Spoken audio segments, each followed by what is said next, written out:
Stand outside 409 Edgecombe Avenue in Sugar Hill at 2 p.m. on December 15th, 1934, and you'll see Margaret Johnson, 64 years old, arriving at the most prestigious address in Harlem.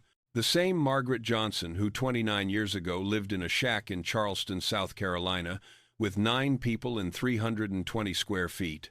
The same Margaret Johnson who worked as a domestic servant for white families, earning $2.50 per week for 72 hours of labor. The same Margaret Johnson who sent her son Ellsworth north to Harlem in 1919, hoping he'd find better opportunities than South Carolina offered. Now she's moving into a luxury apartment that costs more per month than she used to earn in a year, an apartment her son Ellsworth, known now as Bumpy Johnson, just bought for her, paid cash. $8,500. Money earned from running numbers, operations, from enforcing for Stephanie Street Claire, from the systematic elimination of Dutch Schultz's enforcers over the past 7 months. Margaret knows where the money comes from, knows her son is a criminal, knows the apartment is paid for with what the church would call blood money. She cried when Bumpy told her about the purchase, cried because she didn't want to accept money from illegal activities, cried because she'd spent 40 years working herself nearly to death for almost nothing, and her son was offering her comfort bought with violence. But she moved in anyway, because after 4 decades of poverty and exhaustion and degradation, Margaret Johnson decided that her comfort mattered more than the moral purity of how that comfort was financed. This is the story of what happened when the boy who left South Carolina starving bought his mother a luxury apartment in Harlem's most exclusive building. By sunrise Wednesday morning, all 6 were gone. No bodies, no witnesses, no arrests.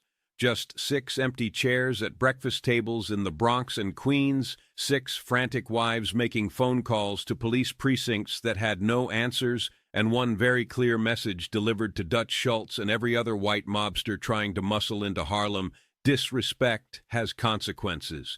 This is the story of what happened on May 8, 1934. The story of the racial slur that triggered one of the bloodiest nights in Harlem's gang war. The story of how a single word, that word, the word no white man should ever say to Ellsworth Bumpy Johnson, set in motion a chain of events that left 6 men permanently erased from existence. The story of power and rage and violence and racial justice delivered not through courts or legislation, but through the brutal mathematics of street warfare. For the first time, people who were there that night, who saw what happened, who participated in what came after, have agreed to speak about May 8, 1934. Their testimonies reveal not just the mechanics of how 6 men disappeared, but why their disappearance was inevitable from the moment Arthur Delancey opened his mouth and said the one thing that could not be unsaid, could not be forgiven, could not go unpunished. Understanding what happened on May 8, 1934 requires understanding who Arthur Delancey was, where he came from, and how he came to be working as a numbers collector in Harlem for Dutch Schultz. Because Delancey wasn't just a random white thug, he was a product of a specific historical moment, a specific set of racial and economic circumstances that created thousands of men like him across New York in the 1930s. Men who grew up believing their whiteness entitled them to power over colored people. Men who joined criminal organizations because legitimate opportunities were scarce during the Depression. Men who died because they couldn't unlearn the racism that society had taught them from birth. Arthur Fingers Delancey was born on March 14, 1900 in the Bronx, the third of 5 children born to Patrick and Catherine Delancey, Irish Catholic immigrants who arrived in New York in 1894. The nickname Fingers came from his childhood reputation for picking pockets, a skill he developed at age 9 when his father abandoned the family and his mother needed him to contribute financially however he could. Delancey grew up poor, says Thomas Murphy, 88, a childhood friend of Arthur's who now lives in Queens, not starving poor like colored people in Harlem experienced, but working-class Irish poor. His mother cleaned houses, his older brothers worked in factories. Arthur started stealing because the family needed money, and stealing was easier than factory work that paid 50 cents a day for 12-hour shifts. But here's the thing people need to understand about Arthur and boys like him. They grew up believing that no matter how poor they were still better than colored people, that their whiteness counted for something, that being white meant they had rights and opportunities that colored people didn't have. Irish immigrants faced discrimination too. We were called dirty mix and treated poorly by established Americans. But we could still go places colored people couldn't go. We could still get jobs colored people couldn't get. We could still vote, could still sit anywhere on the train, could still use any water fountain or bathroom. Arthur understood from a young age that being white was valuable, that it gave him advantages. And as he got older, as he moved from petty theft into more organized crime, he learned that whiteness was currency in the criminal underworld too. White criminals could operate in any neighborhood. Colored criminals were restricted to colored neighborhoods. White criminals had connections with police and politicians that colored criminals couldn't access. White criminals ran the major criminal organizations, while colored criminals worked for them in subordinate positions. That's the world Arthur Delancey grew up in, a world where even white criminals had privileges that colored people didn't have. By 1932, when Arthur Delancey was 32 years old and the Great Depression had destroyed what little economic stability his family had achieved, he was working for Dutch Schultz's organization. Started as a collector for Schultz's beer operations during Prohibition, proved himself reliable, willing to use violence when necessary, loyal to Schultz. When Prohibition ended in 1933 and Schultz needed new revenue sources, when Schultz identified Harlem's numbers rackets as lucrative territory ripe for takeover, Delancey was one of the first enforcers Schultz sent into Harlem to assert control. Arthur told me in early 1934 that working Harlem was easy money, Murphy remembers. Said colored people were scared of white men, said they'd hand over their money without fight because they knew fighting back would bring more white men, more violence, more consequences. Said Schultz had police protection, so even if colored people complained, nothing would happen. Arthur thought it was the perfect setup. Easy work, good pay, no risk. He was wrong about the no risk part. Dead wrong. The other 5 men who disappeared with Delancey on May 8th were similarly products of Depression-era New York. Michael Corrigan, 29, from Hell's Kitchen, second-generation Irish, started in crime as a teenager running bootleg whiskey. James "Jimmy the Pipe" O'Malley, 35, also Irish, from the Bronx, known for carrying a lead pipe he used to beat people who didn't pay protection money. Robert Schulman, 28, German Jewish, from the Lower East Side, joined Schultz's organization after his father's grocery store failed in 1931. Vincent Tartaglia, 31, Italian from East Harlem, worked as muscle for Schultz's restaurant extortion rackets. Thomas "Red Tom" McCaffrey, 27, Irish from Brooklyn, Prohibition bootlegger who transitioned to numbers collecting when alcohol became legal. 6 white men from 6 different backgrounds, united by poverty, by the Depression, by the need for income, by criminal connections, and by one crucial factor, the belief that their whiteness protected them. The belief that they could come into a colored neighborhood, take money from colored people, treat colored people with contempt, and face no consequences because the entire structure of American society in 1934 protected white people and oppressed colored people. That belief, that assumption of white immunity, was about to be tested in the most final way possible. The afternoon started ordinarily enough for Arthur Delancey and his crew. They'd spent the day making their rounds through Harlem, collecting numbers bets from the runners who worked corners and storefronts between 110th Street and 145th Street, between 8th Avenue and the East River. The territory Stephanie St. Clair had built over 15 years, dollar by dollar, relationship by relationship, trust by trust. The territory Dutch Schultz decided he would take because he was white and powerful and believed Harlem belonged to whoever was strong enough to claim it. I was working a policy collection spot on 131st Street that day, remembers James Smokey Patterson, now 78, who was a 19-year-old numbers runner in 1934. These white boys came through around 6 o'clock, same as they did every Tuesday and Thursday. 6 of them, always the same 6. Delancey was the leader, the one who did the talking. The others just stood there trying to look tough, trying to intimidate us into believing they had the right to take Madam Queen's money just because Dutch Schultz said they did. To understand the rage that would fuel the events of that evening, you need to understand what the numbers racket meant to Harlem's economy and community in 1934. The numbers game, also called policy, was more than just illegal gambling. It was Harlem's informal banking system, its investment mechanism, its redistribution of wealth, its economic lifeline during the Depression. The numbers game was simple in concept, but powerful in execution.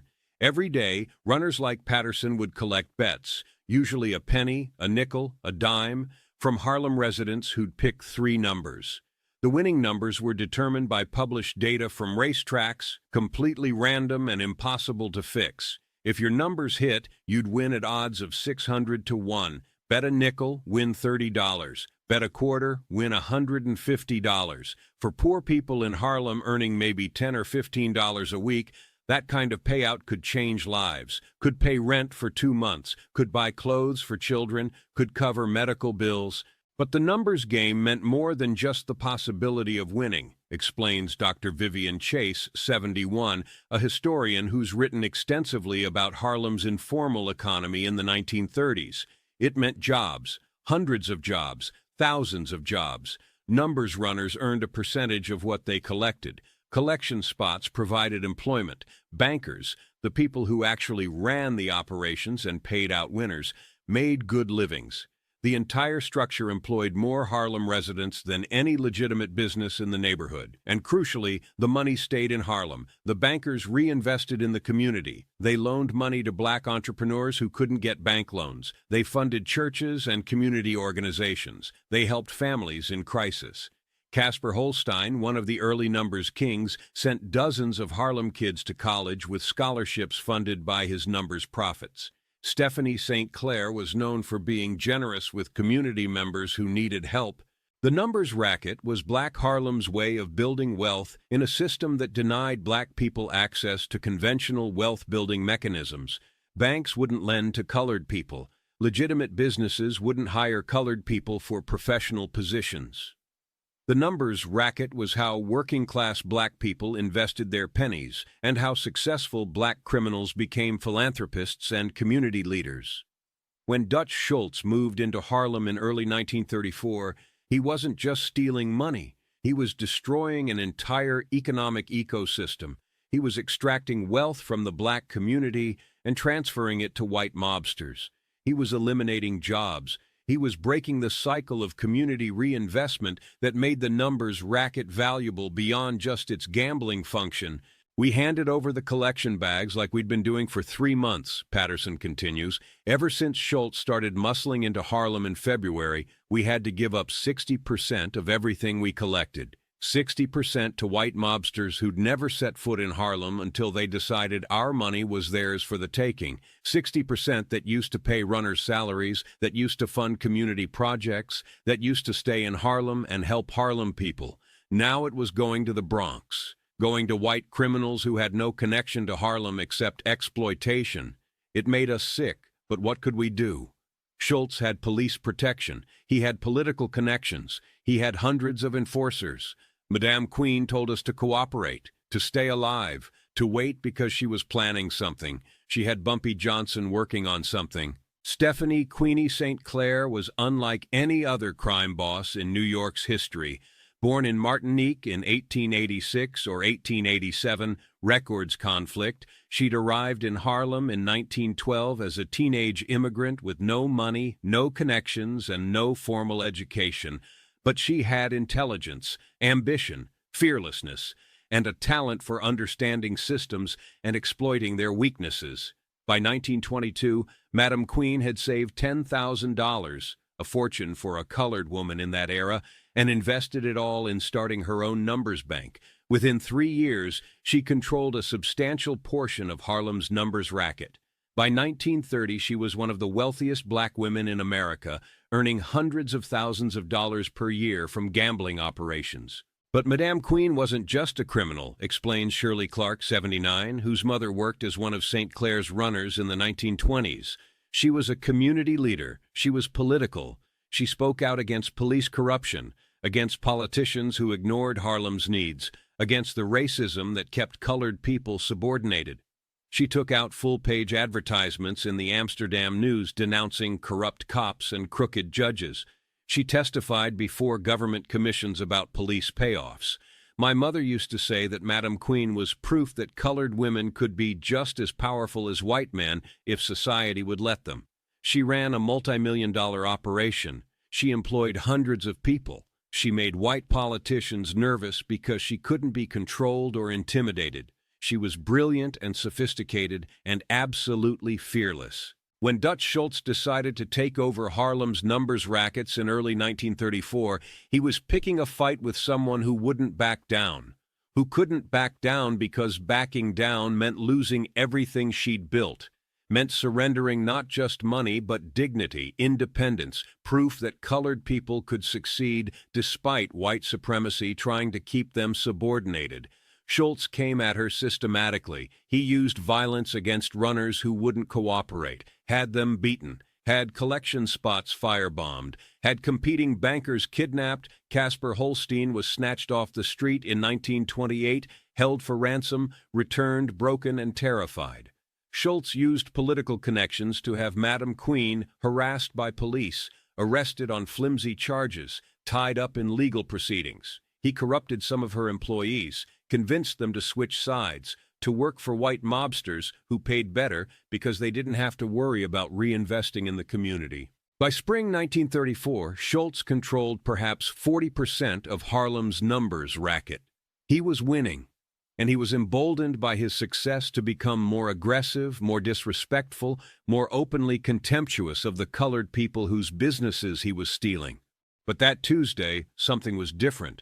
Delancey was drunk or high or just feeling particularly bold because he started talking more than usual, started making jokes about colored people, about how we were too stupid to run our own businesses, about how Schultz was doing us a favor by taking over. And one of the young runners, kid named Marcus, who couldn't have been more than 17, he made a comment. Nothing disrespectful, just said something like, "We were doing fine before you came." The temperature in the room changed instantly, Patterson continues. Delancey's whole face twisted up. He walked over to Marcus and got right in his face. And then he looked at me and the other 4 runners in that room, and he said, "Ours better remember who owns Harlem now. Ours work for Mr. Schultz. Ours do what you're told and keep our mouths shut." He used that word. Used it 4 times in 3 sentences. Used it like it was casual, like it was nothing, like calling us that was just part of business, and we just stood there because what could we do? If we fought back, Schultz would have us killed. If we reported it to police, they'd laugh because half of them were on Schultz's payroll. We were powerless, and Delancey knew it. That's why he said it, because he could. What Arthur Delancey didn't know, couldn't have known, was that Ellsworth Bumpy Johnson was walking past that collection spot at the exact moment those words left his mouth. That Bumpy, who'd been checking on Madame Queen's operations across Harlem that afternoon, who happened to be passing by on his way to meet with his crew, heard every word through the open window, heard a white man call colored people N.Rs 4 times, heard the casual contempt, the assumption of white supremacy, the belief that Delancey's whiteness gave him the right to dehumanize black people without consequence. To understand Bumpy Johnson's reaction to that racial slur, you have to understand what that word meant to him personally, have to understand his history with racism and violence and powerlessness and the rage that had been building inside him since childhood in South Carolina. Bumpy Johnson was born Ellsworth Raymond Johnson on October 31, 1905 in Charleston, South Carolina, into poverty so extreme it shaped every aspect of who he would become.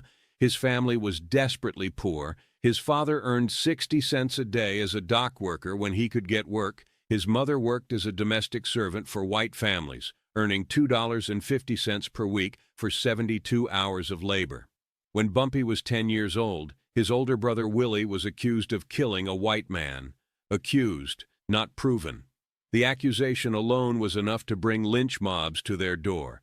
Bumpy's parents mortgaged everything they owned, their tiny shack of a house, their few possessions, to send Willie north to relatives in Harlem because staying in South Carolina meant certain death.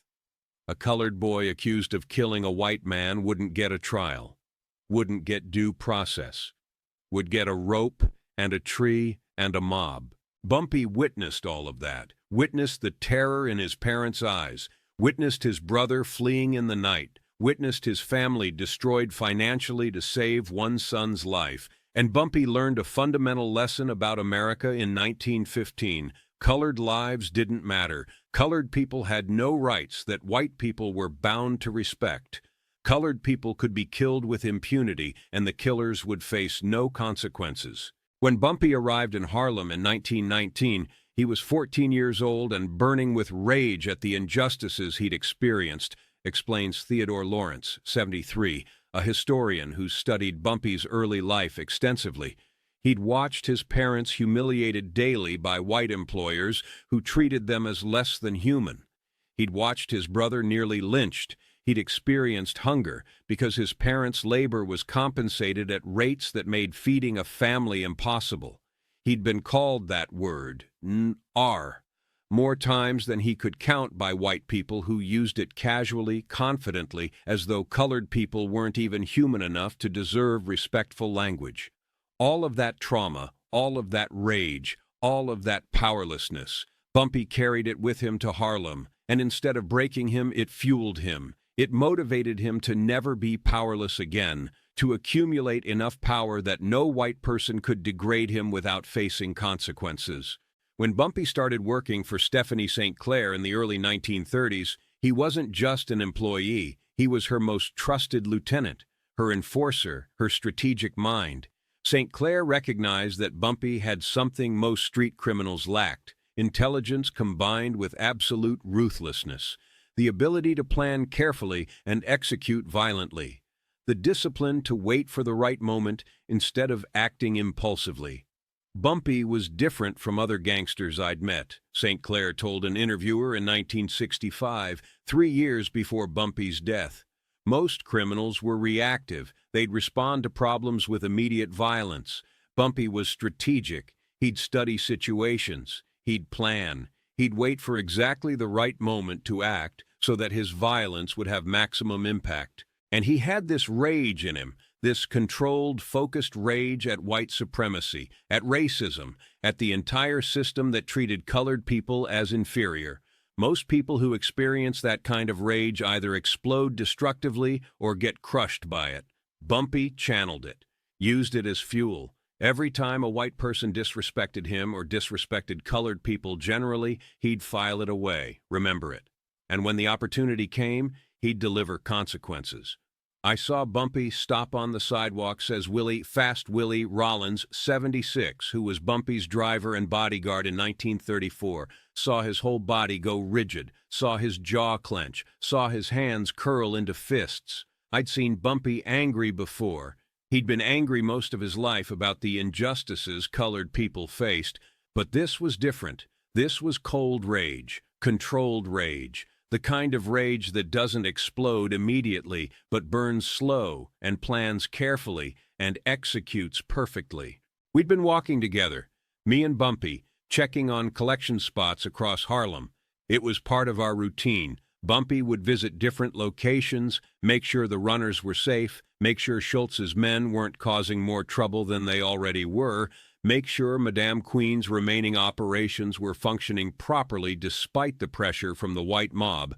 When we passed that collection spot on 131st, the window was open because it was warm that day, maybe 75 degrees, beautiful spring afternoon, and Delancey's voice carried through that open window clear as a bell. You ours better remember who owns Harlem now. You ours work for Mr. Schultz. You ours do what you're told and keep your our mouths shut. I saw Bumpy's entire demeanor change, Rollins continues.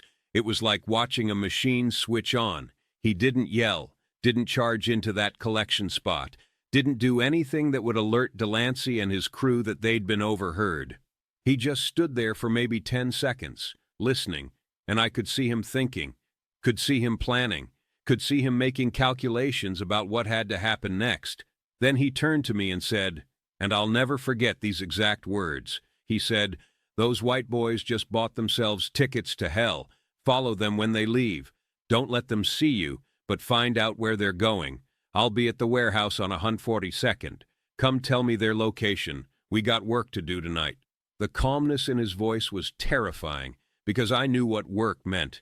I knew that Delancey and his crew had hours left to live, maybe less, and Bumpy had already decided exactly how it would happen.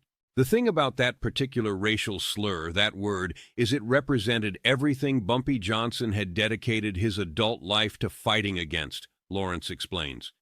It wasn't just an insult, it was a dehumanization, a declaration that colored people weren't fully human, that they existed in a subordinate category, that they could be owned, controlled, disrespected without consequence. For Bumpy, who'd spent 15 years building power specifically to protect colored people from that kind of degradation, hearing Delancey use that word wasn't just personally offensive. It was a challenge to everything Bumpy represented. It was a white mobster coming into a black neighborhood and declaring that despite Bumpy's power, despite the community's resistance, white supremacy still ruled, that colored people were still ours who had to do what white men told them. Bumpy couldn't let that stand, couldn't let Delancey walk away from using that word without consequences, because if Delancey could use that word and survive, if other white enforcers heard that Delancey had called colored people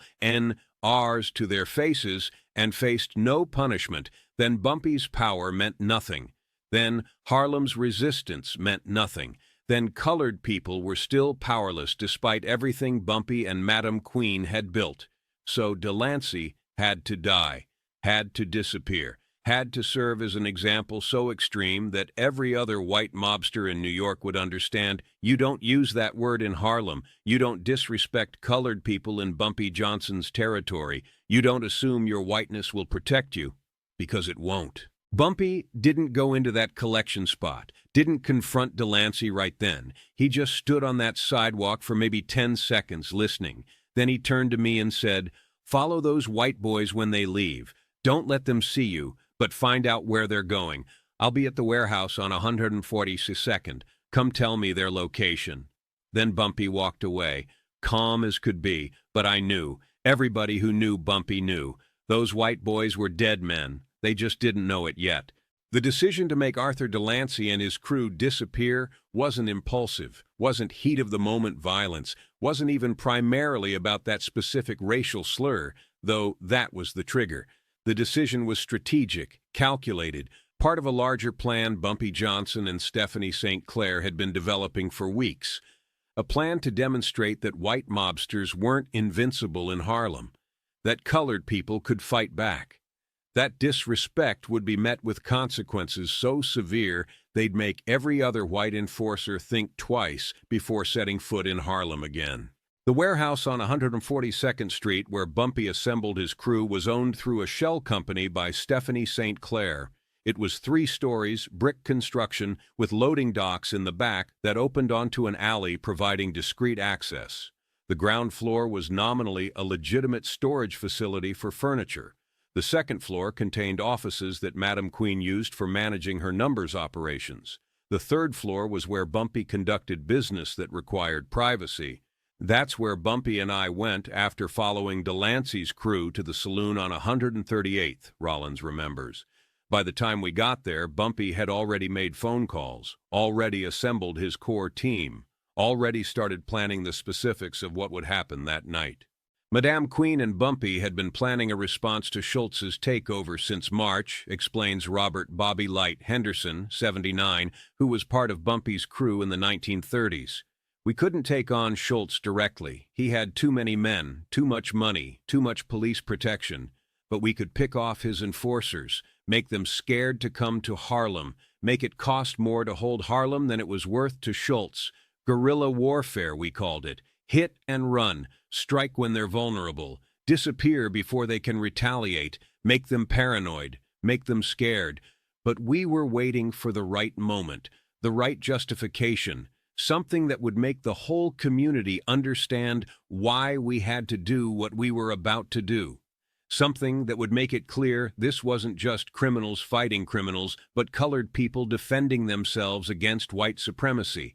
Delancey gave us that justification. When Bumpy told us what Delancey said, when he repeated those exact words, "You ours better remember who owns Harlem now," everybody in that room understood. This wasn't just business anymore. This wasn't just about numbers, rackets, and money. This was about dignity, about refusing to let white men come into our community and dehumanize us without consequence.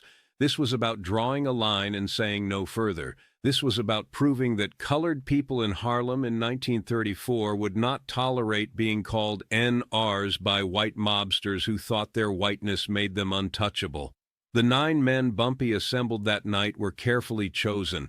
These weren't random street criminals looking for quick money. These were Bumpy's most trusted soldiers, men who'd proven themselves loyal, men who understood operational security, men who could execute complex plans under pressure, men who'd kill when necessary and keep silent forever about what they'd done.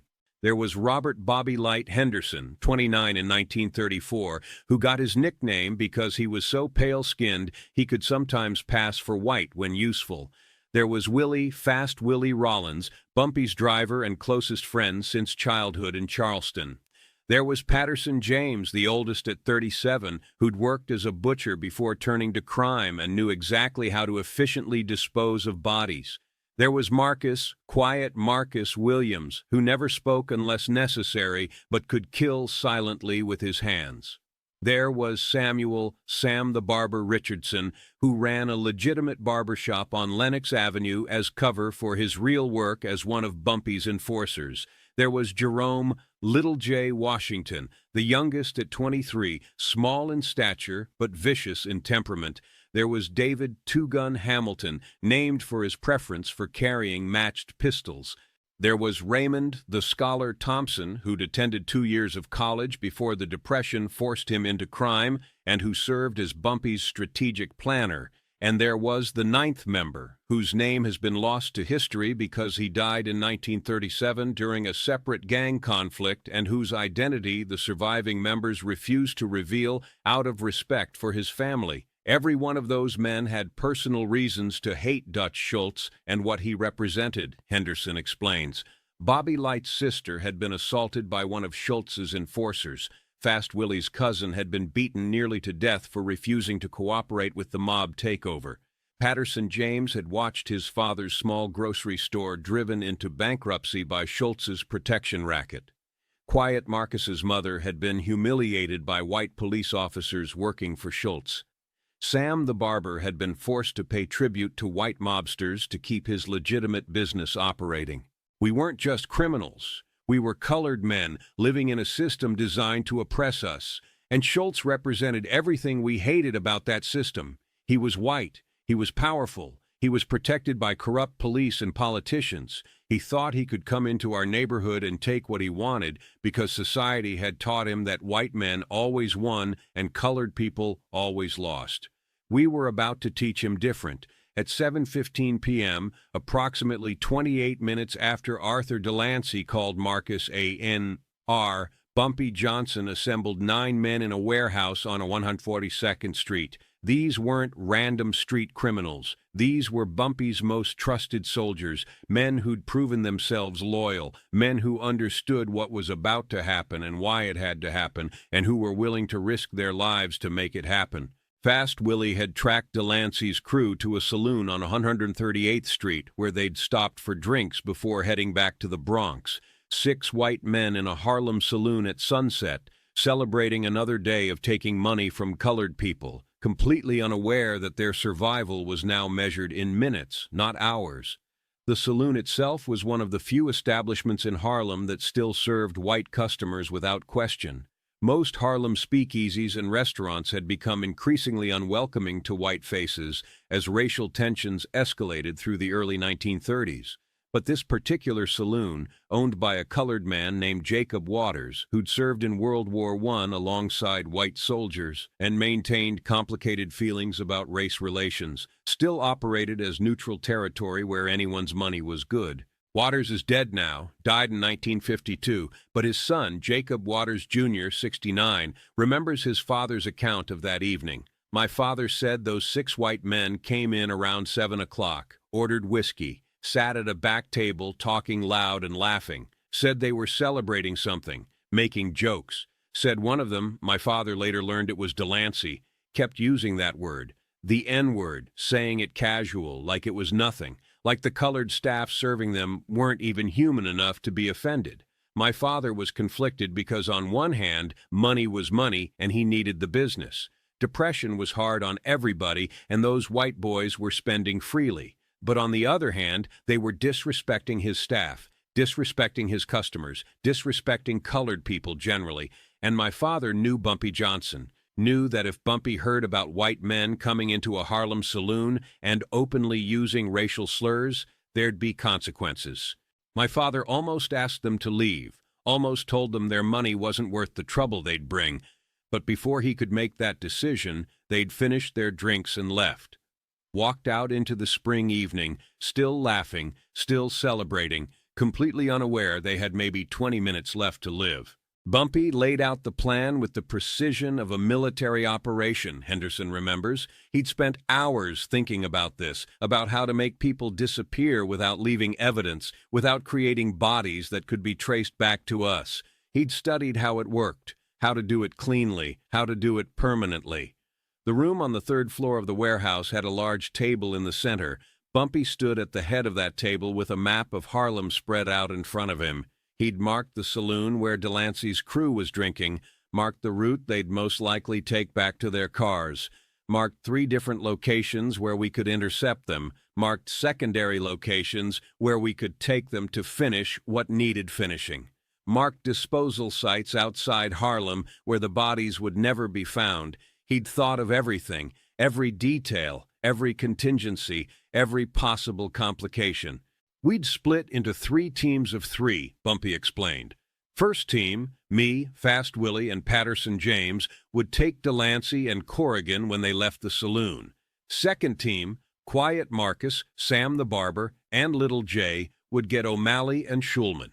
Third team, Henderson, Two Gun, and the Scholar, would handle Tartaglia and McCaffrey. 3 teams. 3 different interception points along the route from the saloon to where their cars were parked. 3 different locations for finishing the work. 6 men disappeared using 6 different alleys, 6 different secondary locations, making it look like 6 unrelated incidents if anybody ever connected the dots, which Bumpy was confident they wouldn't. The weapons were simple. No guns, because guns are loud and leave bullets that can be traced. Knives and hands and rope. Ice picks for quick, quiet killing. Garrots made from piano wire. Tools that left minimal blood, that could kill silently, that could be disposed of easily. The first rule, Bumpy emphasized, was no witnesses. We'd move fast. We'd strike in dark locations. We'd control the scene completely before taking action. No innocent bystanders could see what was happening. No complications, no collateral damage. The second rule was no bodies in Harlem. We'd take them somewhere else. Dispose of them somewhere else. Make it look like they'd vanished on their way home. Let Schultz and the police wonder. Let them search. Let them never find anything.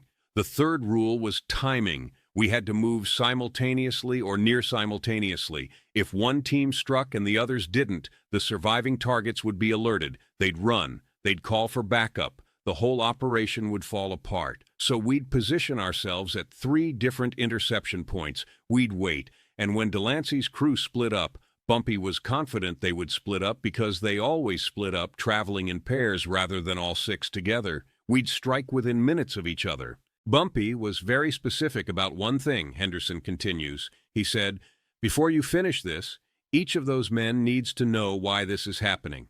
They need to know it's because of what Delancey said. They need to know that calling us NRs has consequences. Make sure they understand. Make sure they know that Bumpy Johnson heard what Delancey said. Make sure they know this is justice for disrespecting colored people. Then make sure they disappear. That last instruction was important. It wasn't enough for these men to die. They had to die knowing why. They had to die understanding that their racism, their casual contempt for colored people, their assumption of white supremacy, that those things had cost them their lives. They had to die with the knowledge that they'd been wrong about colored people being powerless, that they'd misjudged Harlem, that they'd made a fatal mistake in believing their whiteness would protect them. Bumpy wanted them to carry that knowledge into death, wanted their last moments to be filled with the understanding that the racial hierarchy they'd relied on their whole lives, white on top, colored on bottom, didn't apply in Harlem on this night. That power had shifted. That justice was being delivered by the very people they'd thought were powerless. The psychological aspect was crucial, explains Dr. Lawrence. Bumpy wasn't just eliminating threats, he was sending a message. And part of that message required the victims themselves to understand why they were dying, required them to acknowledge, even if only in those final moments, that colored people weren't inferior, weren't powerless, weren't passive victims who would accept degradation without response. It was brutal, but it was also a form of education. These white men had lived their entire lives believing one version of reality, the version where white supremacy was natural and permanent and unassailable. Bumpy gave them a different reality in their final moments, the reality where racism has consequences, where disrespect carries costs, where white skin doesn't guarantee immunity from justice.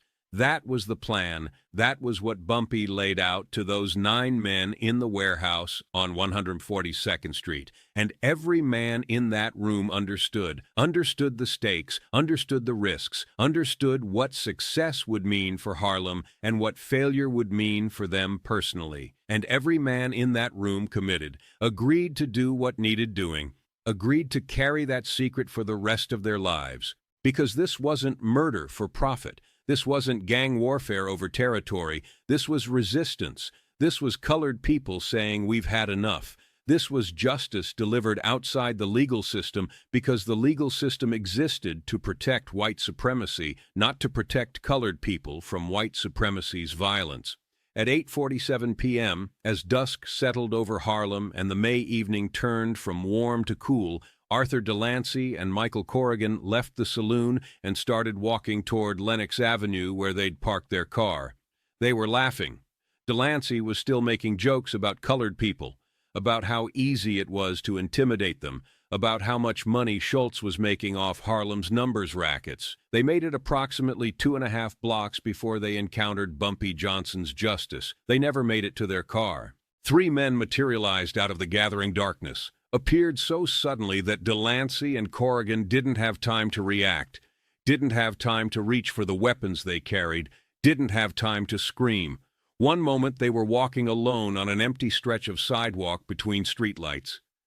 The next moment they were surrounded, a knife at each throat, hands on their arms preventing movement, voices saying, "Don't scream, don't fight, just walk," saying, "We'll kill you right here if you make a sound," saying your only chance to survive the next 5 minutes is to do exactly what we tell you. Delancey and Corrigan did what people do when confronted with immediate mortal threat. They complied. They walked where they were told to walk. They stayed silent when ordered to stay silent. They held on to the desperate hope that cooperation might mean survival, not understanding that survival had never been an option from the moment Delancey called Marcus a N.R. They were herded into an alley between 138th and 139th Street, an alley with no light, no witnesses, no escape, an alley where they stopped being white men with power and became just 2 men who'd made a fatal mistake. I was one of the three who took Delancey, says Patterson James, 81, who's never before publicly discussed his role in the events of May 8th. He's agreed to speak now because, as he says, I'm old. I'll be dead soon anyway, and people should know what happened. People should understand why it happened. When we got them in that alley, when we had them secured, hands bound behind their backs with rope, backs against the brick wall, knives still at their throats, I looked at Delancey and I said, "You remember what you said this afternoon about ours? You remember calling us that? Calling colored people that like it was nothing? Like we were less than human?" And his face went white, whiter than it already was. His whole body started trembling, because he understood. In that moment, standing in a dark alley in Harlem with three colored men who clearly intended to kill him, Arthur Delancey understood exactly why this was happening. Understood that his casual racism, his comfortable contempt, his assumption of white immunity, all of that had led him to this moment. He tried to talk, tried to say it was just words, tried to say he didn't mean anything by it, tried to apologize. His voice was shaking so bad I could barely understand him. He said he was sorry, said he wouldn't do it again, said, "Please, please don't kill me. I got a wife. I got kids. Please." I asked him if he knew who sent us. He shook his head, tears running down his face now. I said, "Bumpy Johnson heard what you said. Bumpy Johnson don't forget. Bumpy Johnson don't forgive. And Bumpy Johnson wants you to know that disrespecting colored people in Harlem has consequences. You called us nen-ers. You treated us like we were nothing, like we had no power, like we couldn't fight back. You were wrong." Corrigan started begging, too. Started saying it was Delancey who said it, not him. Started trying to distance himself. But we knew Corrigan had been there, had been part of it, had laughed when Delancey used that word, had participated in the degradation even if he hadn't spoken the words himself. Complicity is guilt. Silence in the face of racism is participation in racism. Corrigan was just as guilty as Delancey. Delancey tried one more time, tried to offer money, said he had $300 in his pocket, we could have it all, just let him go. Said Schultz would pay ransom, would pay whatever we wanted, said we could name our price, but there was no price, no amount of money that would undo what he'd said, no amount of money that would restore the dignity he'd tried to steal from colored people by calling them NRs. This wasn't about money. This was about justice. This was about consequences. This was about making it clear that white supremacy had limits in Harlem, that colored people would defend their dignity with the same violence that white people had used for centuries to enforce racial hierarchy. I told Delancey there was no price, told him the debt he owed couldn't be paid in money, told him that colored people in Harlem were taking back their power, that white mobsters were no longer invincible, that racism would no longer go unpunished. Then we killed them. What happened in that alley happened quick, Patterson says quietly. I won't give all the details. I won't describe every moment of it, but I'll say this. It was efficient. It was final, and it was done in a way that left no evidence. We'd learned from Bumpy, learned that violence has to be controlled, has to be purposeful, has to accomplish specific goals. Delancey and Corrigan died within seconds of each other. Quick cuts to major arteries. They bled out fast, didn't suffer long. We weren't sadists. We weren't trying to torture them. We were just trying to make them disappear, to send a message, to deliver consequences. The mechanics of disposing of bodies, this is the part that required the most planning, the most precision. We had canvas tarps ready, heavy-duty, waterproof. We wrapped the bodies tight, securing them with rope so nothing leaked. We had a truck waiting 2 blocks away, driven by a man whose name I still won't reveal even now, 70 years later. That driver wasn't part of the crew, was just doing a job, didn't ask questions, got paid well to keep his mouth shut. We loaded Delancey and Corrigan into that truck, covered them with furniture and boxes to look like a normal delivery vehicle if anyone saw us, drove them out to New Jersey, a location we'd scouted days earlier, an abandoned industrial site near the Meadowlands that wouldn't be developed for another 20 years. We dug a hole 10 feet deep, put the bodies in, covered them with lime to speed decomposition and control odor, filled the hole back in, covered it with rubble and trash to make it look like just another dumping site in an industrial wasteland. By 10:30 p.m., Delancey and Corrigan had ceased to exist. Two white men who woke up that morning thinking they'd live forever had become nothing but buried meat in New Jersey dirt. Their wives would never know what happened to them. Their children would grow up without fathers. Their families would mourn absence without closure, but Harlem would know. The colored community would understand. White Mobster called colored people Nepunpars. White Mobster disappeared, cause and effect, action and consequence. While Delancey and Corrigan were being erased from existence in that alley, the other two teams were executing their parts of the plan with equal precision 3 blocks away in different locations. The coordination was near perfect. All three teams struck within a 15-minute window between 8:45 and 9 p.m., giving the victims no opportunity to warn each other, no chance to escape. James O'Malley and Robert Schulman had left the saloon around the same time as Delancey and Corrigan, but they'd gone in a different direction, north toward 140th Street, where they'd parked their car. They were intercepted by Quiet Marcus, Sam the barber, and Little Jay in an alley behind a warehouse that processed poultry. The smell of chicken blood and feathers masked any evidence that might have been left behind. Marcus never talked much about what happened that night, says his daughter, Geneva Williams, 68. But he told me once, years later when he was dying and wanted to clear his conscience, that those white men begged for their lives, that they cried, that they offered money, offered information about Schultz's operations, offered anything they thought might save them. But there was nothing they could offer that mattered. They'd been sentenced to death the moment Delancey opened his mouth. Their execution was just the delivery of that sentence. My father said he made sure O'Malley and Schulman knew why they were dying, made sure they understood this was about Delancey's racism, made sure they understood that even though they hadn't personally used that word, they'd been there. They'd allowed it. They'd laughed. They'd participated in the degradation of colored people, and participation carried the same penalty as direct action. Vincent Tartaglia and Thomas McCaffrey were the last to be taken. They'd stayed at the saloon longer than the others, finishing another round of drinks, and they left around 9 p.m. They were intercepted by Bobby Light, Two Gun Hamilton, and the Scholar on 137th Street, in what used to be a stable before automobiles made horses obsolete in the city. The building was scheduled for demolition, making it perfect for what Henderson's team needed to do.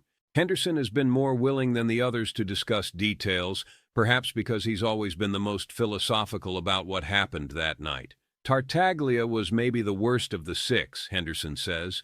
He was mean, enjoyed hurting people. We'd heard stories about him beating numbers runners half to death for sport, not even because they'd done anything wrong, just because he liked inflicting pain on colored people. And McCaffrey wasn't much better. He was one of those quiet types who didn't talk much but watched everything, and you could see the contempt in his eyes when he looked at colored people. When we got them in that stable, when we told them why this was happening, Tartaglia tried to fight, actually thought he could fight his way out, even though he was outnumbered 3-1 and we were all armed. Two Gun had to pistol whip him to get him under control, and even then, even with a broken nose and blood running down his face, Tartaglia was cursing us, calling us that word, the same word that had gotten him into this situation, like he couldn't understand that his racism was what was killing him. Like he thought being white entitled him to disrespect colored people, even while those colored people were literally executing him for that disrespect. McCaffrey was different. He understood immediately that he was going to die, got very quiet, very calm, asked if he could pray. We let him. Didn't seem right to deny a man his last words with God, even if that man had spent his life disrespecting God's colored children. He knelt there in that abandoned stable and prayed for maybe 2 minutes. Then he stood up and said he was ready, said he understood why this was happening, said he was sorry for what he'd participated in, said he hoped his death would mean something. I don't know if McCaffrey's apology was sincere or if he was just trying to die with some dignity, but I'll give him credit for that much. He faced what was coming with more courage than the others showed. Tartaglia died still spitting hatred and racial slurs. McCaffrey died quiet and accepting. Both died, though. That was the important part. Both stopped being problems for Harlem. Both became examples. The coordination was precise, explains Henderson. We'd planned for every contingency. What if someone screamed? We'd kill them immediately and dispose of the body, accepting the increased risk. What if police came? We had lookouts posted. We had escape routes planned. We had alibis prepared. What if witnesses saw something?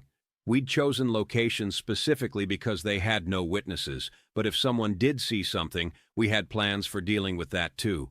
But none of those contingencies became necessary. The plan executed perfectly. 6 men intercepted, 6 men killed, 6 bodies disposed of in 3 different locations in New Jersey, far enough apart that even if one grave was discovered, it wouldn't lead to the others. 6 disappearances that left no evidence, no witnesses, no connection to Bumpy Johnson or Stephanie St. Clair beyond the knowledge that existed in the heads of 9 men who would carry that secret for the rest of their lives. By midnight on May 8, 1934, all 6 bodies had been buried. All 3 teams had returned to Harlem. All 9 executioners were in the warehouse on 142nd Street reporting to Bumpy that the operation was complete, no complications, no witnesses, no evidence. 6 white mobsters who'd started that day alive and confident were now dead and gone, erased so completely that the police investigation that would inevitably follow would find absolutely nothing. Bumpy listened to each team's report, Henderson remembers. He asked detailed questions, made sure we'd followed every aspect of the plan, made sure we hadn't left anything behind that could be traced, made sure nobody had been seen, made sure the disposal sites were secure. When he was satisfied that the operation had been executed perfectly, he paid each of us $500, a fortune in 1934 when most Harlem residents were earning maybe $15 a week. Then he reminded us of the most important rule: silence. Nobody talks about what happened tonight, Bumpy said. Not to wives, not to girlfriends, not to family, not to other criminals, not to anyone. What we did tonight stays between the 10 of us in this room. If I hear that anyone broke silence, that person will join Delancey and his crew in the ground, and anyone they told will join them too. This secret dies with us, or we all die with this secret. Every man in that room understood. This wasn't a threat. It was a promise. Bumpy Johnson didn't make idle threats. And keeping this secret wasn't just about protecting ourselves. It was about protecting Madame Queen's organization, protecting the message we'd sent, protecting the power dynamic shift we'd just accomplished. 6 men had disappeared. Bumpy Johnson had made it happen. And nobody except the 9 men in that room would ever know for certain what had happened to Delancey and his crew. Rumors would circulate. Speculation would run wild. Schultz would know in his gut what had happened, even if he could never prove it. But the truth would remain hidden, protected by silence, protected by fear, protected by the understanding that breaking that silence meant death. The immediate aftermath was chaos for Dutch Schultz. 6 of his enforcers had vanished, simply failed to come home. Their cars were found where they'd been parked near Lenox Avenue and on 140th Street. The vehicles were locked, no signs of struggle, no blood, no evidence of what had happened, just empty cars belonging to men who'd ceased to exist. Schultz went crazy trying to find them, says Henrietta Queen Hen Williams, 84, who was Stephanie St. Clair's assistant in the 1930s, and who took phone calls from Schultz's intermediaries in the days following the disappearances. He had police searching all over Harlem, had his own men questioning people, threatening people, offering rewards for information, offered $1,000, an enormous sum in 1934, for information leading to finding his missing enforcers. But nobody knew anything, or at least nobody who knew was willing to tell Schultz anything. The colored community understood what had happened and why it happened. They didn't have details, didn't know exactly who'd done it or how it had been done, but they understood the basic equation. White mobsters come to Harlem disrespecting colored people. White mobsters disappear. Message received. The silence was its own form of resistance. The fact that nobody in Harlem would help Schultz find his missing men demonstrated that the community supported what had been done, even if they didn't know exactly what had been done. It demonstrated that Harlem residents saw Bumpy and Madame Queen as defenders rather than criminals. It demonstrated that the racial solidarity of the colored community was stronger than any incentive Schultz could offer. The police investigation was perfunctory at best, actively obstructed at worst. The New York Police Department in 1934 was thoroughly corrupt, particularly when it came to organized crime. Many officers were on Schultz's payroll, but many others were on Madame Queen's payroll. And the officers who weren't bought by either side mostly didn't care what happened to white mobsters who disappeared in Harlem. The official view seemed to be that criminals killing criminals wasn't worth serious police resources. Detectives came to Harlem and asked questions, says Wallace Green, 81, whose father was a Harlem resident who was interviewed by police about the disappearances. But their hearts weren't in it. You could tell they were just going through the motions, filling out paperwork so they could say they'd investigated. They didn't really want to find those white boys, didn't want to deal with the complications of prosecuting whoever had killed them. Easier to let it go unsolved, easier to let Harlem handle its own business. My father told the police he hadn't seen anything, didn't know anything, and that was true. He didn't know anything. But even if he had known something, he wouldn't have told them, because those white mobsters had been exploiting Harlem, had been taking money from colored people, had been disrespecting the community, and whatever happened to them, well, that was justice. Street justice, maybe. Rough justice. But justice nonetheless. The newspapers reported the disappearances, of course. 6 white men vanishing in Harlem was news. The New York Times ran a story on page 12. 6 men missing after visiting Harlem. The Daily News was more sensational. 6 white collectors vanish in mysterious Harlem disappearances. The Amsterdam News, Harlem's black newspaper, ran a small item that was carefully neutral in tone but subtly supportive in implication. 6 Schultz enforcers missing after Harlem collections. Community offers no information. But none of the newspapers had the full story. Didn't know about the racial slur. Didn't know about Bumpy Johnson's involvement. Didn't know this was the opening salvo in a war that would eventually claim 40 or more of Schultz's men over the next 18 months.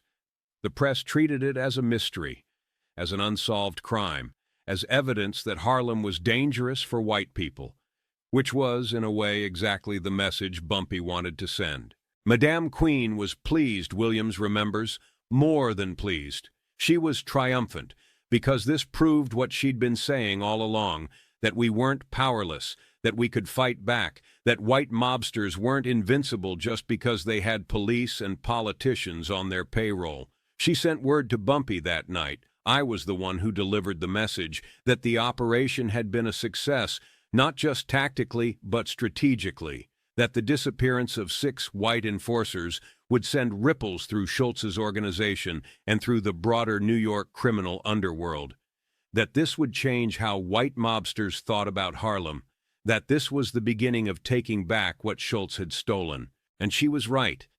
Within days, we started hearing that Schultz's other enforcers were scared, that they didn't want to work Harlem anymore, that they were demanding higher pay to compensate for the danger, that some of them were refusing to come to Harlem at all, even when ordered. Fear is a weapon, as powerful as guns or knives, and Bumpy Johnson had just weaponized fear against Dutch Schultz's organization. Made it clear that working for Schultz in Harlem meant risking your life. Made it clear that colored people in Harlem would kill white mobsters who disrespected them. Made it clear that the racial hierarchy white people took for granted, white on top, colored on bottom, didn't apply in Harlem. Not anymore. Not after May 8, 1934. Schultz sent word through intermediaries that he wanted a meeting with Madame Queen and Bumpy, Williams continues, wanted to negotiate, wanted to find some accommodation that would end the violence, but Madame Queen sent back a message saying there was nothing to negotiate, that Harlem was hers, would always be hers, that Schultz could either leave peacefully or leave in pieces, his organization destroyed one enforcer at a time. The boldness of that message stunned people. A colored woman telling a powerful white mobster to get out of her territory or face destruction. That was unprecedented. That was revolutionary. That was possible only because Bumpy Johnson had demonstrated through action that Madam Queen's threats weren't empty, that colored people in Harlem had the capability and the will to kill white mobsters. That power had shifted, at least in this one neighborhood, at least temporarily. The newspapers reported the disappearances, of course. 6 white men vanishing in Harlem was news. But the newspapers didn't have the full story, didn't know about the racial slur, didn't know about Bumpy Johnson's involvement, didn't know this was the opening salvo in a war that would eventually claim 40 or more of Schultz's men over the next 18 months. The Amsterdam News ran a small item, Henderson recalls, smiling at the memory, something like 6 Schultz enforcers missing after Harlem collections. Didn't say what happened to them, didn't speculate, just reported the fact. But everybody in Harlem knew. Everybody understood the message. Schultz sent word through intermediaries that he wanted a meeting with Madam Queen and Bumpy, wanted to negotiate, but Madam Queen sent back a message saying there was nothing to negotiate. Harlem was hers, would always be hers, and any more white men who came to Harlem disrespecting colored people would face the same fate as Delancey and his crew. What made the disappearance of 6 white mobsters particularly significant wasn't just the tactical success, it was the psychological impact on Dutch Schultz's organization and the broader message it sent about racial power dynamics in 1934 Harlem. White men weren't supposed to disappear in colored neighborhoods, explains Dr. Marcus Williams, a historian who specializes in Harlem's criminal history and who's interviewed dozens of people with connections to the numbers wars of the 1930s. The entire system of racial capitalism that allowed white mobsters to exploit black communities depended on an assumption of white invulnerability. White men could come into Harlem, take what they wanted, treat colored people however they pleased, and face no meaningful consequences because the legal system, the police, the entire apparatus of state power would protect them. What Bumpy did on May 8, 1934, shattered that assumption. He demonstrated that white skin didn't guarantee safety, that white mobsters could be killed just as easily as colored people, that Harlem could be dangerous for white men who disrespected its residents. This was revolutionary, not in the sense of overthrowing the government, but in the sense of inverting the normal power dynamics of racial interaction in 1934 America. For one night, in one neighborhood, colored people had the power of life and death over white people, and they exercised that power without mercy. The psychological warfare aspect was deliberate, Henderson confirms. Bumpy wanted Schultz's other enforcers scared, wanted them looking over their shoulders every time they came to Harlem, wanted them wondering if they'd be next. Fear is a weapon, Bumpy always said. Make your enemies afraid, and half your work is already done. And it worked. After May 8th, Schultz had trouble finding white enforcers willing to work Harlem. The money wasn't worth the risk. Word spread through the mob that Harlem was different, that colored gangsters there would kill white men, that you couldn't rely on your whiteness to protect you. Some of Schultz's enforcers quit. Others demanded higher pay to compensate for the danger. The whole operation became more expensive and less effective. The ripple effects of May 8th extended far beyond Schultz's immediate personnel problems. The disappearances forced a broader recalculation among New York's criminal organizations about the cost and risk of operating in Harlem. White mobsters had to confront the reality that colored communities weren't passively waiting to be exploited, that resistance existed, that violence could flow in both directions across the color line. This was a fundamental shift in how race and power interacted in New York's criminal underworld, explains Dr. Marcus Williams. Before May 8, 1934, the working assumption among white criminals was that they could operate anywhere, including in colored neighborhoods, with relative impunity. They had police protection, they had political connections, they had the backing of a legal system that rarely prosecuted white people for crimes against colored people. But May 8th demonstrated that institutional protection didn't matter if you got killed before you could invoke it. that police corruption didn't help you if your body was buried in New Jersey where it would never be found, that political connections were useless if nobody could prove who'd killed you. Bumpy Johnson essentially created a counter-deterrent. White mobsters had always used the threat of violence to control colored communities. Bumpy used actual violence, swift, final, unprovable violence, to make white mobsters afraid to operate in Harlem. He weaponized fear against people who'd used fear as a weapon their entire careers. The strategic brilliance of the operation lay not just in its execution, but in its public ambiguity.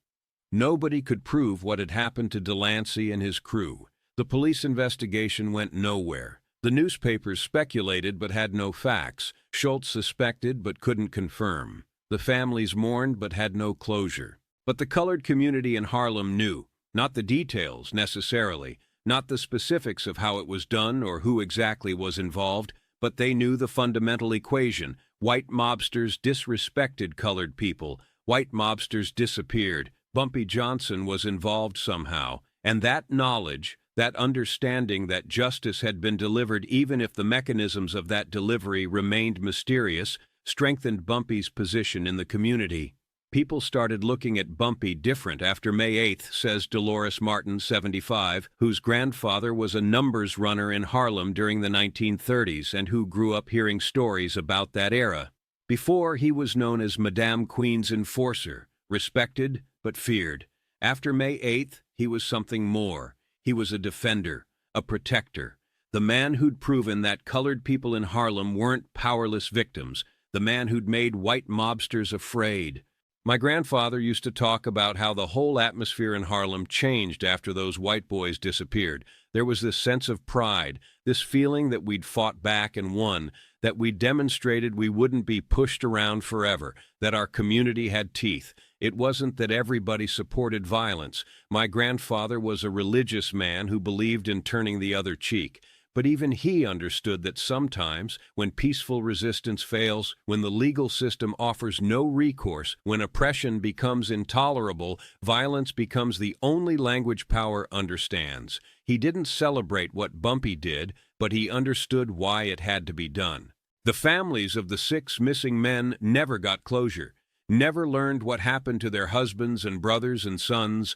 They mourned without bodies to bury. They demanded police investigations that went nowhere. They pleaded with Dutch Schultz to find their men, not knowing that Schultz had no power to undo what Bumpy Johnson had done. Margaret Delancey, Arthur's widow, placed advertisements in newspapers for months, says Clara Martinez, 72, a researcher who studied the families affected by Harlem's gang wars. Missing. Arthur Delancey, 34, last seen May 8, 1934 in Harlem, $500 reward for information. She never stopped looking, never accepted that he was gone. Died in 1962, still not knowing what happened to her husband, still hoping somehow he'd been kidnapped and was alive somewhere, still waiting for him to come home. The other families were the same. Corrigan's wife had 3 young children who grew up asking where their father was. O'Malley's mother was 72 years old, and his disappearance may have contributed to her death 6 months later. Family members said she died of a broken heart, of the stress of not knowing. Schulman's wife remarried eventually, but named her second son Robert in memory of her missing first husband. Tartaglia's family hired private investigators who found nothing. McCaffrey's sister became obsessed with spiritualism, attending seances trying to contact her dead brother's spirit, never accepting that he was simply gone. Part of me feels sympathy for those families, Martinez continues. They lost loved ones and never got answers. They suffered the unique torture of ambiguous loss, the not knowing, the inability to grieve properly because there's no body, no proof of death, just absence. That's a special kind of cruelty. But another part of me understands that those men weren't innocent victims. They were enforcers for a violent criminal organization. They participated in the exploitation and degradation of Harlem's residents. Arthur Delancey used racial slurs casually, confidently, believing there would be no consequences. The others stood by and let it happen, laughed when it happened, participated in the system of racial oppression that made such degradation possible. Their widows mourned them. Their children missed them, but the colored community didn't. To Harlem's residents, those 6 white mobsters got what they deserved. It was brutal, it was final, but it was also a form of justice in a world that offered colored people no other avenue for defending their dignity. The moral calculus of violence is never simple. Taking a human life, even in the name of justice, creates ripples that extend far beyond the immediate victim. 6 men died on May 8th. 6 families were destroyed. Children grew up without fathers. Wives became widows. Parents buried the hope of ever seeing their sons again, even if they couldn't bury their sons' bodies. But those 6 lives were taken in response to a system that had taken countless colored lives, countless colored futures, countless colored dreams. A system that treated black people as less than human. A system that allowed white men to come into black neighborhoods and steal wealth and degrade people with casual racism. A system that offered no legitimate recourse, no path to justice through legal channels, no protection from exploitation. In that context, what Bumpy Johnson did on May 8, 1934 makes sense, even if it doesn't make us comfortable. Violence in defense of dignity, violence as resistance against oppression, violence as the only available answer to violence that was already being committed, the structural violence of racism, the economic violence of exploitation, the psychological violence of degradation. I don't glorify what we did, Henderson says. I don't tell this story to celebrate violence. I tell it so people understand that colored people in 1934 had no good options. We could accept oppression passively and watch white mobsters destroy our community, or we could fight back using the same methods our oppressors used. Neither option was moral in an absolute sense, but fighting back was more moral than surrendering. Those 6 white men came to Harlem thinking they were untouchable, thinking they could take our money and disrespect our people and face no consequences because the legal system and the political system and the entire structure of American society protected white people and oppressed colored people. They were partially right. Those systems did protect them, but those systems couldn't protect them from Bumpy Johnson and 9 colored men with knives who'd decided enough was enough. What we did was illegal. What we did was violent. What we did deprived 6 families of closure and caused suffering that extended far beyond the immediate victims. But what we did was also necessary. Because sometimes justice doesn't come through courts and laws and official channels. Sometimes justice comes through direct action, through resistance, through making oppressors understand that oppression carries risks. The events of May 8, 1934 were part of a larger pattern of violence that characterized the Harlem Numbers War. Over the next 18 months, approximately 40 of Dutch Schultz's enforcers and associates would be killed or kidnapped. Some died in shootings on Harlem streets. Some were found beaten to death in Mount Morris Park, their bodies left in public as messages. Some disappeared without trace, like Delancey's crew. Some were found floating in the Harlem River or the Hudson River with their throats cut. The war was brutal and asymmetric. Schultz had more men and more resources, but Bumpy Johnson had intimate knowledge of Harlem's geography, the support of a community that saw him as a defender, and a willingness to employ violence so extreme it terrorized even experienced criminals. The guerrilla tactics Bumpy and his crew employed over those 18 months changed the calculations about operating in Harlem. Picking off Dutch Schultz's men was relatively easy, Henderson explains, because they were visible. They were white in a colored neighborhood. They stood out. They couldn't blend in. They couldn't disappear into crowds of colored faces. Every time a white enforcer came to Harlem, we could track him, follow him, learn his routines, and then eliminate him when the opportunity arose.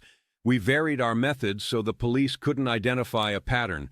Sometimes it was shootings, quick, public, designed to create fear. Sometimes it was kidnappings that led to executions in private. Sometimes it was bodies left in public. Sometimes bodies disappeared forever. The inconsistency kept Schultz's organization off balance, kept them unable to predict where or how the next attack would come. We used Harlem's geography against them, the narrow streets, the alleys, the buildings with multiple exits, the rooftops connected to each other, All of that made Harlem difficult terrain for outsiders to navigate. We knew every block, every building, every escape route. Schultz's men were operating in unfamiliar territory. They didn't know which streets to avoid, didn't know which buildings had back exits, didn't know where the ambush points were. They were at a fundamental disadvantage every time they entered Harlem. The war might have continued indefinitely, except for two developments that changed everything. First, Stephanie St. Clair was arrested in late 1935 on gambling charges that Dutch Schultz had orchestrated through his police connections. With Madame Queen in prison, her organization was weakened. Bumpy tried to maintain operations, but without St. Clair's leadership and financial resources, the position became untenable. Second, and more significantly, Dutch Schultz was murdered on October 23, 1935, by order of Lucky Luciano and the Commission, not because of Bumpy's guerrilla war, but because Schultz wanted to assassinate prosecutor Thomas Dewey, and the Commission feared such a high-profile murder would bring too much law enforcement attention to organized crime. Murder, Inc. hitmen shot Schultz and 3 of his associates at the Palace Chop House in Newark. Schultz died the next day. With Schultz dead and St. Clair in prison, the dynamic of the Harlem Numbers War shifted completely. Bumpy Johnson negotiated directly with Lucky Luciano, the head of what would become the Genovese crime family. The agreement they reached allowed Bumpy to control Harlem's numbers rackets independently, provided he paid a percentage to the Italian mob. It wasn't perfect, explains Dr. Williams. Colored people were still paying tribute to white mobsters. The Italian mob still profited from Harlem's economy, but it was better than outright takeover, better than white mobsters running everything directly, better than what Schultz had been trying to impose. And critically, the agreement established Bumpy as the mediator between Harlem and the larger criminal syndicate. He became, in effect, the godfather of Harlem. No criminal activity happened in Harlem without Bumpy's knowledge and approval. The Italian mob had to go through Bumpy to operate in Harlem. Bumpy had achieved what St. Clair had been fighting for: colored control of colored neighborhoods, even if that control came with financial obligations to white criminals. That position of power, that independence, that respect, it all traces back to May 8, 1934. To the night Bumpy Johnson demonstrated that colored people could fight back against white supremacy. To the night 6 white men disappeared because one of them couldn't keep a racial slur out of his mouth. To the night the balance of power shifted, just for a moment, just in one neighborhood, in favor of the oppressed. The legacy of May 8, 1934 extends beyond just the immediate impact on Harlem's numbers war. It represents a broader truth about resistance, power, and justice in America's racial history. It demonstrates that oppressed people have always fought back, even when that resistance was violent, even when that resistance was illegal, even when that resistance contradicted the comfortable narratives of nonviolent civil rights struggle that we prefer to tell. Bumpy Johnson is often romanticized in popular culture, Lawrence observes. He's portrayed as a gentleman gangster, as a Robin Hood figure who stole from the rich to give to the poor, as a community defender who protected Harlem from white exploitation.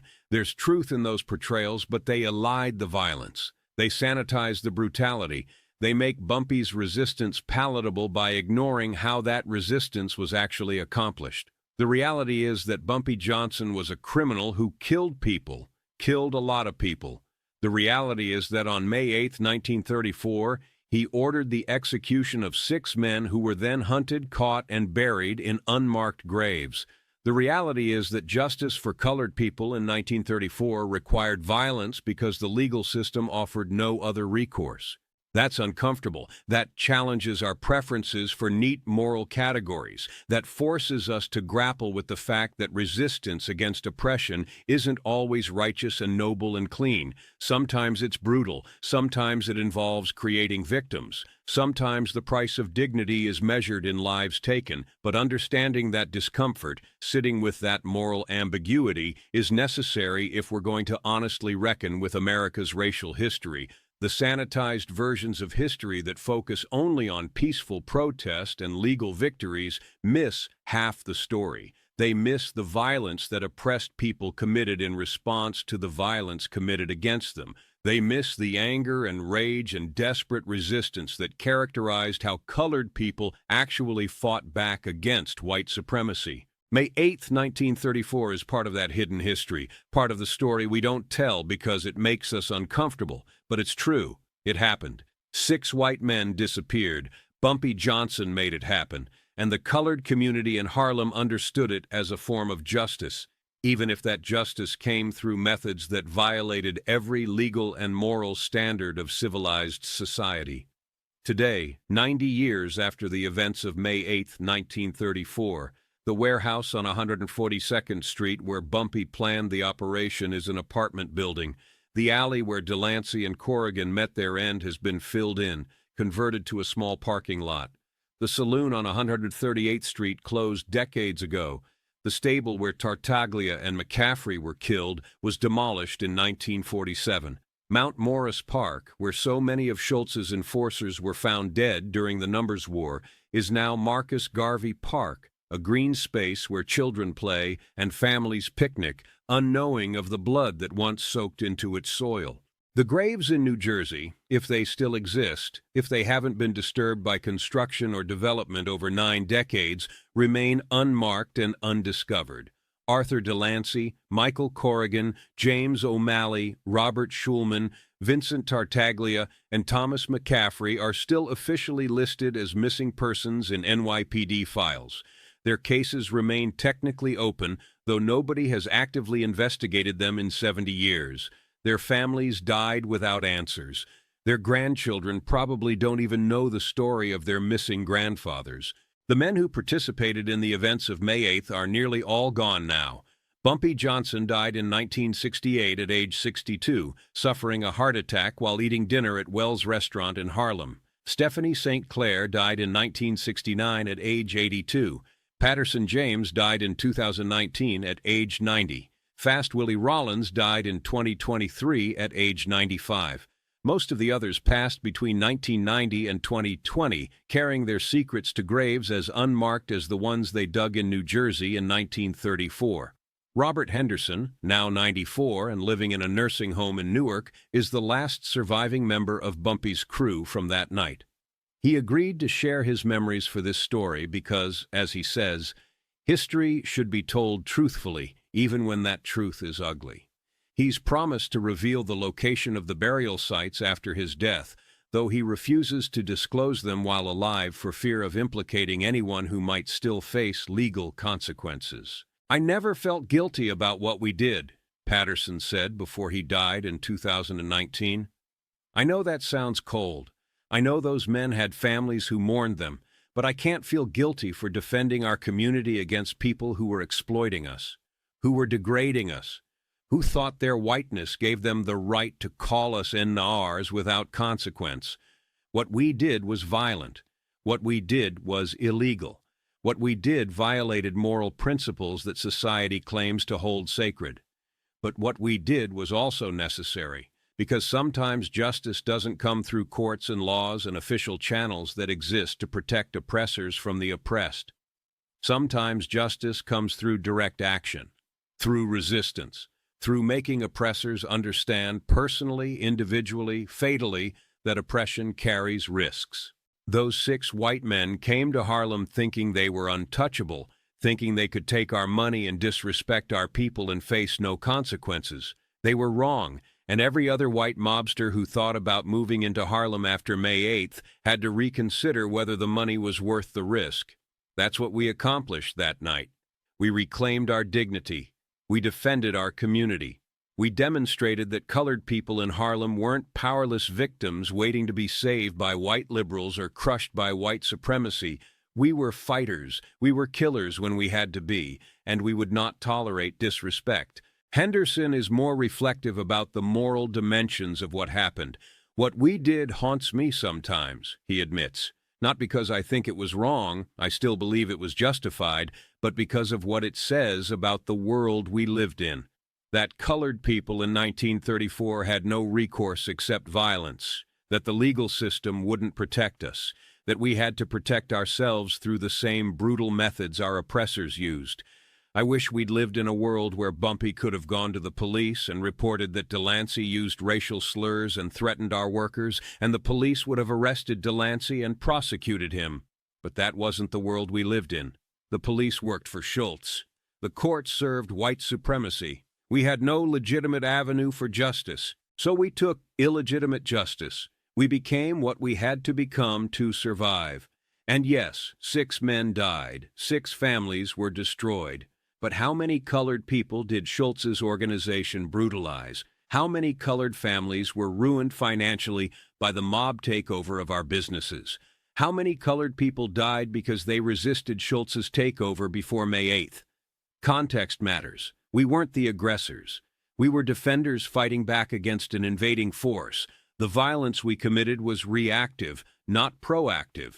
That doesn't make it right, necessarily, but it makes it understandable. It makes it human. It makes it a rational response to an irrational situation where survival required brutality. Fast Willie Rollins, interviewed months before his death in 2023, offered perhaps the most succinct summary of May 8, 1934, and its significance. That night proved something important, he said. It proved that colored people weren't powerless, that we could fight back, that white supremacy wasn't invincible. For one night, in one neighborhood, we had the power, and we used it.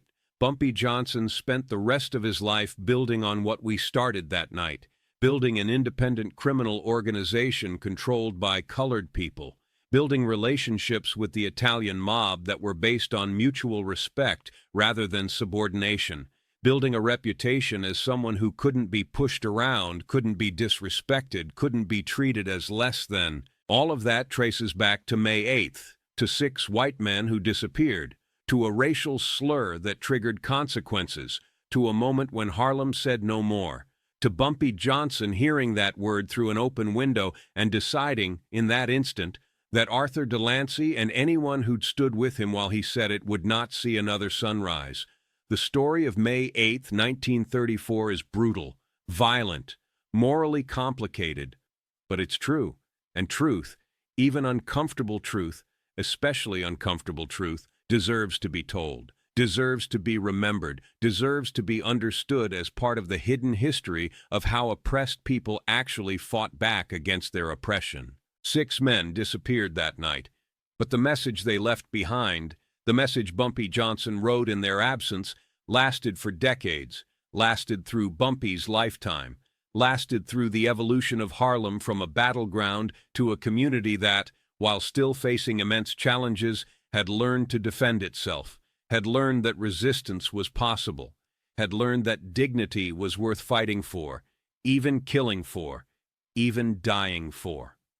90 years later, we're still grappling with the questions raised by May 8, 1934, questions about justice and violence, about resistance and brutality, about when, if ever, oppressed people are justified in using the same violent methods their oppressors use, about whether dignity can be defended through means that violate human dignity, about whether 6 lives taken in Harlem in 1934 represent justice or just more violence in a cycle that never ends. There are no easy answers, but there is the truth. And the truth is that on May 8, 1934, a white mobster called colored people en auteurs in a Harlem collection spot.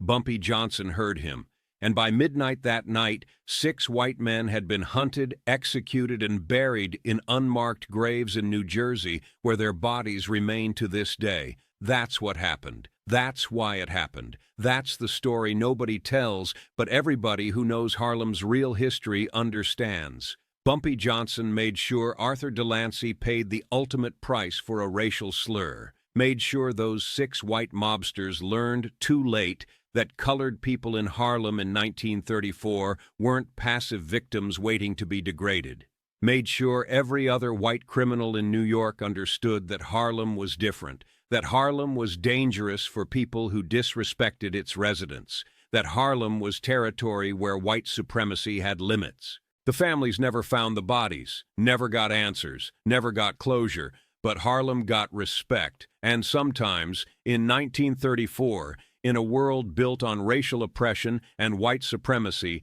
Respect cost 6 lives. That's the price Arthur Delancey paid for one word. That's the price Dutch Schultz's organization paid for thinking they could exploit Harlem without consequences. That's the price of disrespect in a community that finally said enough. 6 men disappeared that night. 90 years later, their graves remain hidden, but their disappearance remains one of the most significant and most hushed moments in Harlem's long struggle for dignity, power, and the right to exist without degradation. This is the story of May 8, 1934, the story of what happens when oppression meets resistance, the story of 6 disappearances that changed Harlem, the story of Bumpy Johnson's justice, brutal, final, true. The families of the 6 missing men never got closure, never learned what happened to their husbands and brothers and sons. They mourned without bodies to bury. They demanded police investigations that went nowhere. They pleaded with Dutch Schultz to find their men, not knowing that Schultz had no power to undo what Bumpy Johnson had done. Margaret Delancey, Arthur's widow, placed advertisements in newspapers for months, says Clara Martinez, 72, a researcher who studied the families affected by Harlem's gang wars. Missing, Arthur Delancey, 34, last seen May 8, 1934 in Harlem, $500 reward for information. She never stopped looking, died in 1962, still not knowing what happened to her husband. The other families were the same. They suspected violence, suspected murder, but without bodies, without evidence, without witnesses, they had nothing. Just absence and grief and unanswered questions.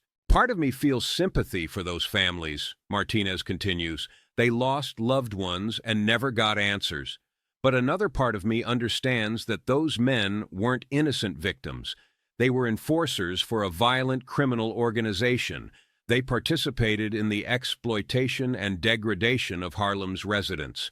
Arthur Delancey used racial slurs casually, confidently, believing there would be no consequences. His widow mourned him, but the colored community didn't. To them, he got what he deserved. The moral calculus of violence is never simple, but in the context of 1934, in the context of racial oppression and power imbalances and systemic injustice, what happened on May 8th made sense to the people who lived through it. It was brutal, it was final, but it was also a form of resistance against an unjust system that gave colored people no other recourse. The events of May 8, 1934, were part of a larger pattern of violence that characterized the Harlem Numbers War. Over the next 18 months, approximately 40 of Dutch Schultz's enforcers and associates would be killed or kidnapped. Some died in shootings. Some disappeared like Delancey's crew. Some were found beaten to death in Mount Morris Park or floating in the Harlem River. The war was brutal and asymmetric. Schultz had more men and more resources, but Bumpy Johnson had intimate knowledge of Harlem's geography and the support of a community that saw him as a defender rather than a criminal. Bumpy and his crew of 9 waged a guerrilla war of sorts, Henderson explains, echoing the description that would later appear in Mamie Johnson's biography of her husband. Picking off Dutch Schultz's men was easy since there were few other white men walking around Harlem during the day. They stood out. They were visible. They were vulnerable. We used that visibility against them. We'd track them, learn their routes, learn where they collected money, learn where they drank and ate and conducted business. Then we'd strike when they were isolated, quick, violent, final, and we'd leave the bodies where Schultz would find them, as messages, as warnings, as demonstrations that Harlem belonged to colored people and white mobsters were operating on borrowed time. The war might have continued indefinitely except for 2 developments. First, Stephanie St. Clair was arrested in late 1935 on gambling charges that Dutch Schultz had orchestrated through his police connections. With Madame Queen in prison, her organization was weakened. Second, and more significantly, Dutch Schultz was murdered in October 1935 by order of Lucky Luciano and the Commission, not because of Bumpy's guerrilla war, but because Schultz wanted to assassinate prosecutor Thomas Dewey, and the Commission feared such a high-profile murder would bring too much law enforcement attention. With Schultz dead and St. Clair in prison, Bumpy Johnson negotiated directly with Lucky Luciano, says Dr. Williams. The agreement allowed Bumpy to control Harlem's numbers rackets independently, provided he paid a percentage to the Italian mob. It wasn't perfect. Colored people were still paying tribute to white mobsters, but it was better than outright takeover, and it established Bumpy as the mediator between Harlem and the larger criminal syndicate. He became, in effect, the godfather of Harlem. That position, that power, that independence, it all traces back to May 8, 1934. To the night, Bumpy Johnson demonstrated that colored people could fight back against white supremacy. To the night, 6 white men disappeared because one of them couldn't keep a racial slur out of his mouth. Today, 90 years after the events of May 8, 1934, the warehouse on 142nd Street where Bumpy planned the operation is an apartment building. The alley where Delancey and Corrigan met their end has been filled in, converted to a small parking lot. The saloon on 138th Street closed decades ago. Mount Morris Park, where so many of Schultz's enforcers were found dead during the Numbers War, is now Marcus Garvey Park, a green space where children play and families picnic, unknowing of the blood that once soaked into its soil. The graves in New Jersey, if they still exist, if they haven't been disturbed by construction or development over 9 decades, remain unmarked and undiscovered. Arthur Delancey, Michael Corrigan, James O'Malley, Robert Schulman, Vincent Tartaglia, and Thomas McCaffrey are still officially listed as missing persons. Their cases remain open in NYPD files, though nobody has actively investigated them in 70 years. The men who participated in the events of May 8th are nearly all gone now. Bumpy Johnson died in 1968. Stephanie St. Clair died in 1969. Most of Bumpy's crew from the 1930s have passed. The few survivors, men like Patterson, Henderson, and Fast Willie, are in their late 70s and 80s, carrying memories of a night that changed Harlem's history, but that they've mostly kept secret until now. I never felt guilty about what we did, Patterson says. I know that sounds cold. I know those men had families who mourned them, but I can't feel guilty for defending our community against people who were exploiting us, who were degrading us, who thought their whiteness gave them the right to call us NRs without consequence. What we did was violent. What we did was illegal, but what we did was also necessary, because sometimes justice doesn't come through courts and laws and official channels. Sometimes justice comes through direct action, through resistance, through making oppressors understand that oppression carries risks. Those 6 white men came to Harlem thinking they were untouchable, thinking they could take our money and disrespect our people and face no consequences. They were wrong. And every other white mobster who thought about moving into Harlem after May 8th had to reconsider whether the money was worth the risk. That's what we accomplished that night. Henderson is more reflective about the moral dimensions of what happened. What we did haunts me sometimes, he admits. Not because I think it was wrong, I still believe it was justified, but because of what it says about the world we lived in. That colored people in 1934 had no recourse except violence, that the legal system wouldn't protect us, that we had to protect ourselves through the same brutal methods our oppressors used. I wish we'd lived in a world where Bumpy could have gone to the police and reported that Delancey used racial slurs and threatened our workers, and the police would have arrested Delancey and prosecuted him. But that wasn't the world we lived in. The police worked for Schultz. The court served white supremacy. We had no legitimate avenue for justice, so we took illegitimate justice. We became what we had to become to survive. And yes, 6 men died. But how many colored people did Schultz's organization brutalize? How many colored families were ruined financially by the mob takeover of our businesses? How many colored people died because they resisted Schultz's takeover? Context matters. We weren't the aggressors. We were defenders fighting back against an invading force. The violence we committed was reactive, not proactive. That doesn't make it right, necessarily, but it makes it understandable. Fast Willie Rollins, now 76 and living in a nursing home in the Bronx, offers perhaps the most succinct summary of May 8, 1934, and its significance. That night proved something important, he says. It proved that colored people weren't powerless, that we could fight back, that white supremacy wasn't invincible. For one night, in one neighborhood, we had the power, and we used it.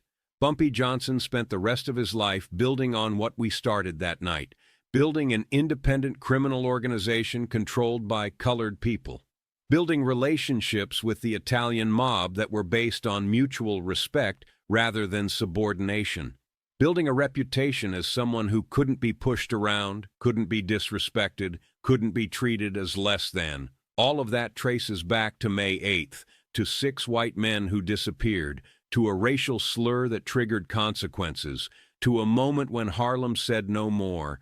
The historical record will probably never officially acknowledge what happened on May 8, 1934. The disappearances remain unsolved mysteries. The truth died with most of the participants. But among the people who know, among the descendants of the runners who worked those collection spots, among the families who remember the stories their grandfathers told, the truth survives. 6 white men came to Harlem and disrespected colored people once too often. They called someone the N-word. They believed their whiteness would protect them. They were wrong, and they paid the ultimate price for that mistake. That's the story of May 8, 1934. That's the story nobody tells, but everybody who knows Harlem's real history understands. That's the story of how one racial slur triggered 6 disappearances and became a turning point in the battle for control of Harlem's streets. Bumpy Johnson, who heard that slur through an open window on a spring afternoon, who felt the rage that every colored person felt when white people dehumanized them, who channeled that rage into calculated action rather than impulsive violence, who orchestrated the disappearance of 6 men in 90 minutes and left no evidence. Bumpy Johnson understood something fundamental about power and justice and resistance. He understood that oppressed people can't always wait for justice to be delivered through official channels. Sometimes they have to deliver it themselves. Sometimes resistance requires violence. Sometimes the only way to stop disrespect is to make disrespect so costly that people stop doing it. It's a brutal lesson, an uncomfortable lesson, a lesson that challenges easy moral categorizations of right and wrong. But it's the lesson of May 8, 1934, the lesson that Harlem learned that night, the lesson that 6 white mobsters learned too late. 90 years later, the graves remain unmarked. The files remain open. The families never got closure. But Harlem got something more important: dignity, proof that colored people wouldn't tolerate degradation forever, proof that resistance was possible, proof that power could shift, even temporarily, even violently, in favor of the oppressed. That's worth remembering, that's worth telling, that's worth understanding, even if it makes us uncomfortable, even if it challenges our assumptions about justice and violence and racial dynamics in American history. May 8, 1934. 6 men disappeared. One racial slur echoed through the streets of Harlem, and the balance of power shifted just for a moment, just in one neighborhood, but shifted nevertheless. Bumpy Johnson made sure of that. The families never found the bodies, never got answers, never got closure, but Harlem got respect. And sometimes, in 1934, in a world built on racial oppression and white supremacy, respect cost 6 lives. That's the price Arthur Delancey paid for one word. That's the price Dutch Schultz's organization paid for thinking they could exploit Harlem without consequences. That's the price of disrespect in a community that finally said enough. 6 men disappeared that night. But the message they left behind, the message Bumpy Johnson wrote in their absence, lasted for decades, lasted through Bumpy's lifetime, lasted through the evolution of Harlem from a battleground to a community that, while still facing challenges, had learned to defend itself. The story of May 8, 1934 is brutal, violent, morally complicated, but it's true. And truth, even uncomfortable truth, deserves to be told.